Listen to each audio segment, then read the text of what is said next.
Halo, salam sehat. Kembali lagi di channel Bung Harpa. Kita tinggalkan dulu sejenak tim nasional Indonesia. Kemarin lumayan seru ya, dan juga mengundang perdebatan. Jadi ketika gue bikin judul tim nasional cerdas, gue mengulik sedikit taktik Sintayong. Memang tidak terlalu detail ya, karena gue mengejar supaya teman-teman yang mau baca berita soal timnas itu langsung dapat beritanya. Jadi terpolarisasi antara yang memuji tapi juga ada yang tetap mengkritik ya. Tapi intinya gue mau mengatakan kalau kita bicara di pertandingan itu sebenarnya bagus, tapi kalau kita bicara tentang keseluruhan tentu PR-nya masih banyak ya. Jadi tergantung lu mau lihat dari sudut pandang mana. Nah, tapi kita tinggalkan dulu timnas. Kita akan kembali ke terbang ke Eropa, terutama ke liga-liga besar dunia untuk membahas apa yang seru, bursa transfer-transfer yang sedang terjadi atau mungkin yang akan terjadi ya. Jadi pertama kita ke Liga Inggris dulu, ke IPL. Jadi ini yang menarik adalah soal saga Sadio Mane. Ya, ini tarik ulur antara Liverpool dan Bayern Munchen, dan terakhir Liverpool itu melabeli tawaran dari Munchen itu sebagai sebuah lelucon ya, karena 30 juta pound sterling itu untuk seorang Mane menurut gue memang tidak layak ya, artinya terlalu murah nih ya. Kalau kita kurskan 30 juta pound sterling itu sekitar mungkin sekitar 600 miliar ya, atau nggak nyampe 500 sekian miliar ya, 546 miliar. Jadi kalau di era sekarang kan, setelah transfer Neymar ke PSG, ini pemain di bawah 50 juta tuh sebenarnya pemain biasa-biasa aja ya. Ben White aja 50 juta tuh. Jadi apakah Sadio Mane di bawahnya Ben White? I don't think so ya, dengan segala pengalaman dan kontribusi yang pernah diberikan kepada Liverpool. Jadi gue setuju sama Liverpool. 30 juta ini tawaran yang tawaran yang ya meremehkan lah, atau melecehkan gitu ya. Oke. Jadi itu dari Liverpool. Jadi kita akan tunggu sampai di mana rundown dari transfer saganya Sadio Mane ya. Masih dari Liga Inggris, masih juga dari Liverpool kali ini untuk menggantikan, ya mungkin boleh dikatakan untuk menggantikan ya posisi kehilangan Divock Origi dan juga kemungkinan Sadio Mane dengan mendatangkan Darwin Núñez. Ya, ini jadi hot property dari beberapa klub besar Eropa. Cuman yang kelihatannya ada di pole position ini Liverpool. MU sempat mengejar, cuman ya Núñez juga nggak bego-bego amat ya. Pilih klub yang kira-kira punya peluang juara, main di Liga Champions, punya pelatih kaliber dunia yang tentunya semua orang pengen main di bawah Jurgen Klopp ya. Jadi Núñez ada di pole position menuju Liverpool. Cuman kita nggak tahu nih, karena kabar terakhir itu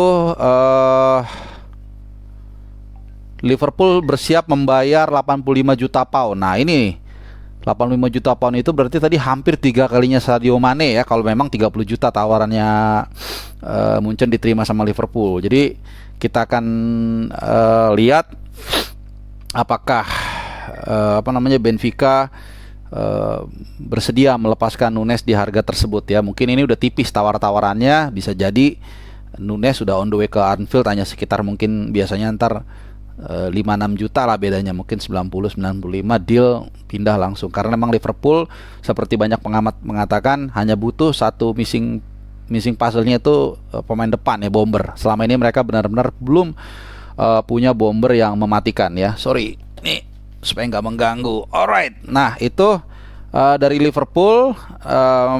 Ya emang itu yang gue katakan ya, mereka hanya butuh satu striker utama lah untuk benar-benar bisa meraih trofi lebih baik dari musim lalu ya. Musim lalu mereka dapat FA Cup sama Piala Liga, tapi kayaknya mereka setengah senang setengah enggak ya. Karena kalau ditanya sama fans Liverpool, mendingan mana, juara Liga Champions 1 atau juara Liga Champions 1 IPL dibandingkan 2 Piala FA dan Piala Liga, pasti pilihnya tadi, antara Piala Liga atau antara Liga IPL atau Liga Champions ya.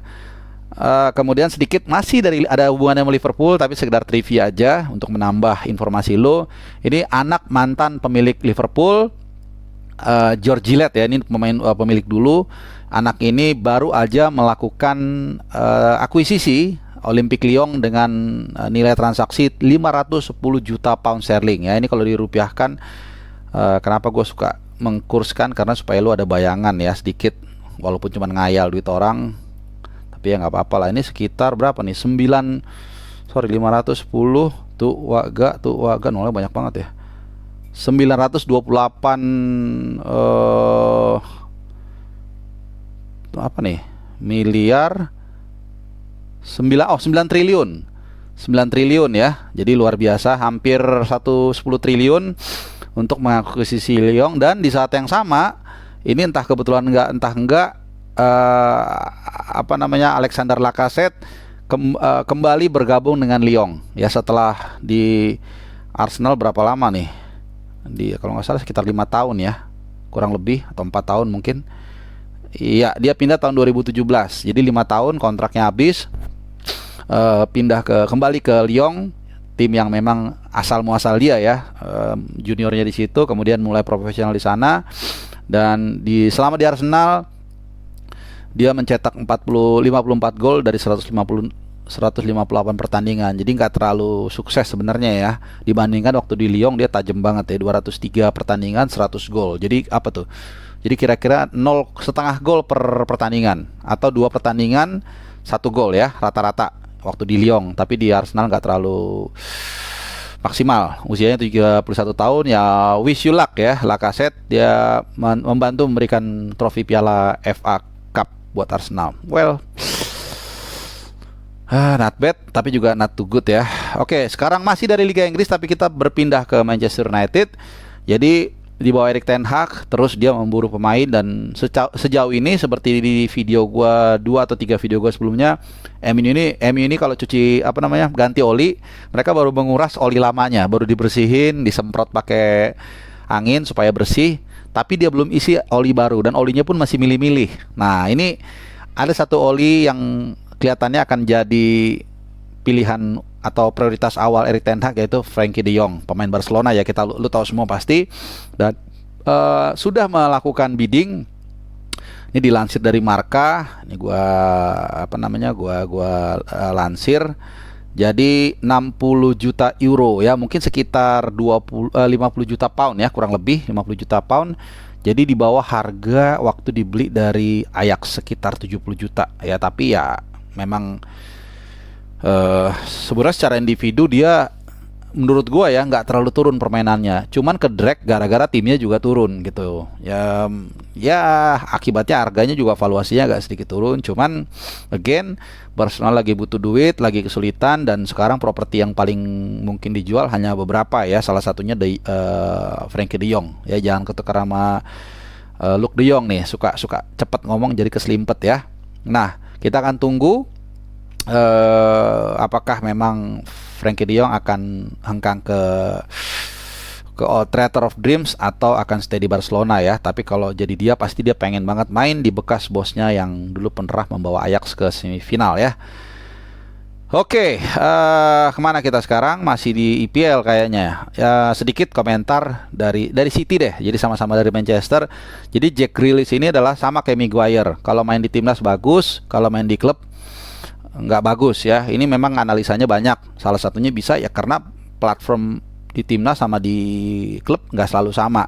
Seperti Messi misalnya, kalau main di timnas hancur, main di klub bagus. Kebalikannya gitu. Podolski kalau lu ingat dulu, main di timnas Jerman gacor, main di klub ya terutama Arsenal hancur. Jadi ya gitulah. Jadi intinya Jack Grealish bilang dia ingin mentransformasikan gaya main dia di Inggris ke City. Jadi gini, intinya dia bilang kalau di Inggris menurut dia lebih mendapatkan kebebasan, free roll ya. Sementara di City enggak. Dan lu tahu semua sebenarnya kan. Ini sih gua lebih mengkritik Jack Grealish ya, karena dari dulu orang udah tahu Guardiola ini seorang tactician yang detail. Beda dengan let's say Klopp ya, beda dengan Ancelotti, pelatih yang kayak taktik, yang memang atau Zidane yang memang gayanya nggak terlalu rigid. Kalau Guardiola ini rigid. Lu pernah dengar wawancaranya Henry? Jadi 2/3 awal itu murni harus textbook sesuai dengan game plan-nya si Guardiola. Tapi 1/3 akhir memang lu diberi kebebasan. Nah, inilah yang apa ya, yang akhirnya membuat Grealish mungkin nggak berkembang. Nah, kembali lagi ke wawancaranya si Henry, dia bilang suatu saat dia pernah nggak ngikutin gameplaynya si Guardiola, dia cetak gol tapi tetap diganti babak kedua atau pergantian babak ya. Jadi ya seharusnya si Grealish sudah tahu sejak awal seperti apa Pep ini ya. Oke, sekarang kita ini ke La Liga, setengah IPL lah. Jadi Ousmane Dembele ini pemain yang banyak diprediksi akan meroket ya. Ternyata hanya jadi pasien BPJS, dibeli 100 juta euro kalau nggak salah ya, berapa tahun lalu, mahal, dan ternyata hanya ngambil nomor antrian dokter. Nah, ini kabarnya setuju untuk menuju Chelsea ya, karena Chelsea juga kelihatannya akan tinggal Lukaku yang sudah mengetok pintu Inter Milan. Jadi untuk mengantisipasi ya mungkin not bad lah ya, karena Dembele ini pasti harganya murah, gua rasa ya.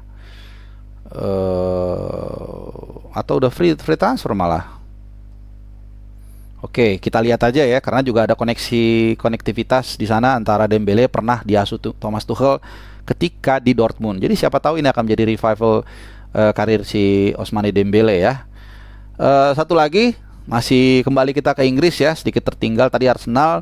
Kabarnya delegasi Arsenal lagi ada di Madrid, terutama di Atletico untuk negosiasi Morata ya. Ini lagi-lagi tadi kan ada hubungannya, Lacazette kan kembali ke Lyon, sehingga mereka perlu satu striker yang senior untuk menemani Nketiah. Berkali-kali gue udah bilang, karena gue sangat mengikuti Arsenal sejak pemanasan juga, bahwa di 5-10 pertandingan terakhir Nketiah kelihatannya semakin matang, dan gue yakin punya kans yang sangat besar untuk menjadi striker utama Arsenal musim depan. Cuman tentu dengan mengikuti 3-4 kompetisi tidak cukup hanya punya striker utama, minimal 2 itu paling sedikit ya.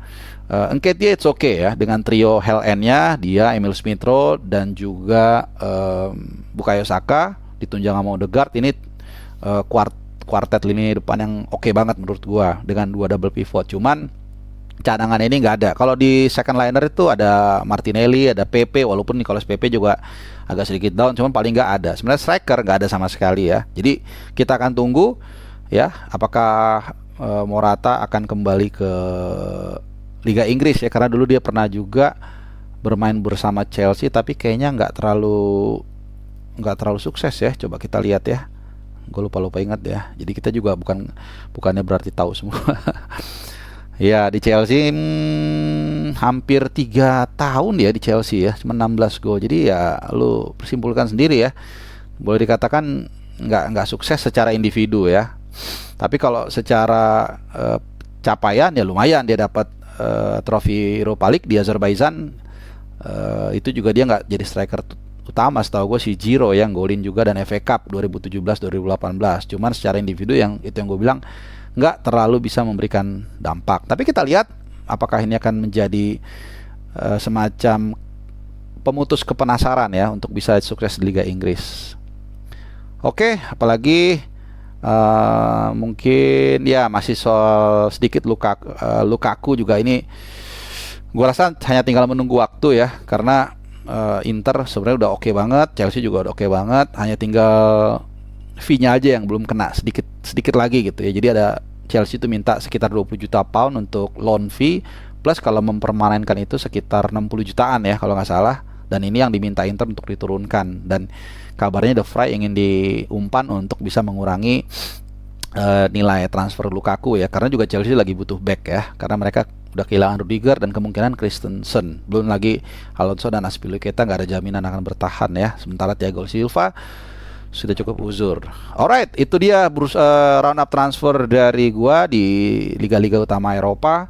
Dan setelah video ini gua akan bikin atau ulasan preview timnas Indonesia di kualifikasi Piala Asia menghadapi Jordan. Seperti apa? Tunggu videonya. Yang pasti jaga kesehatan. Terima kasih sudah nonton, dan kita jumpa lagi di kesempatan lain. Ciao.